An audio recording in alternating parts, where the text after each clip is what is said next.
Quelques mois avant sa mort, provoquée par les coups portés de Bertrand Cantat, Marie Trintignant, grande comédienne mariée à l'acteur Samuel Benchetrit, avec qui elle a un fils prénommé Jules, lui fait part de son intention de se séparer de lui. Cette rupture, Anne-Sophie Jeanne y revient plus en détail dans les pages de son livre Désir noir, publié ce mercredi 15 mars aux éditions Flammarion. À l'époque, la fille de Nadine et Jean-Louis Trintignant ne s'attend pas à avoir un coup de foudre pour Bertrand Cantat, leader de Noir Désir, qu'elle rencontre lors d'un concert en vue de la préparation de son rôle de Janis Joplin. Leur mise en relation a lieu grâce à Anne, amie de Marie et sœur de Bertrand Cantat, à qui elle avoue son coup de foudre. Pour Marie Trintignant, cette histoire d'amour apparaît comme une évidence. Le réalisateur Pierre Salvadori l'a expliqué à Anne-Sophie Jeanne, elle l'avait rencontré et elle avait décidé de quitter Samuel.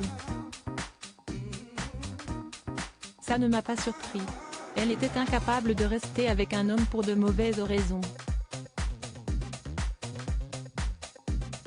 Cette rencontre l'avait bouleversée et elle était très amoureuse. Marie Trintignant, toujours officiellement en couple avec Samuel, confie également qu'elle ne peut pas jouer sur deux tableaux. Marie m'a expliqué qu'elle était incapable de tromper quelqu'un parce qu'elle avait trop mauvaise mémoire et qu'elle n'arriverait jamais à se rappeler ses mensonges et donc à avoir deux amants. Si est en 2002 qu'elle met un terme à leur mariage pour ne plus avoir à se cacher avec Bertrand Cantat. Samuel Benchetrit ne la retient pas, conscient qu'il ne pourrait pas faire grand-chose pour aller à l'encontre des sentiments de la mère de son fils.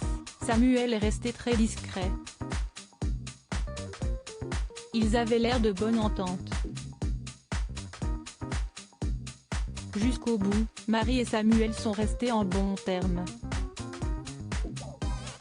À tel point qu'ils tournaient encore ensemble.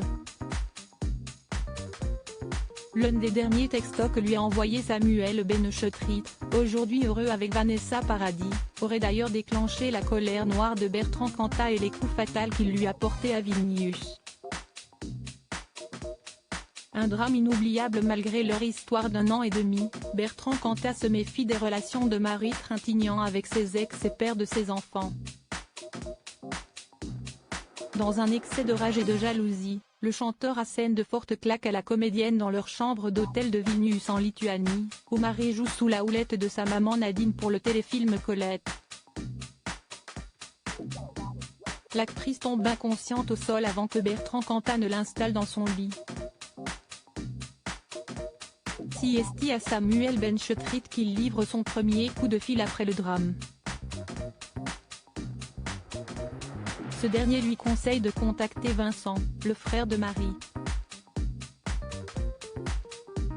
S'il lui débarque sans avoir conscience de l'urgence qui se joue, Bertrand Cantat tarde à appeler les secours.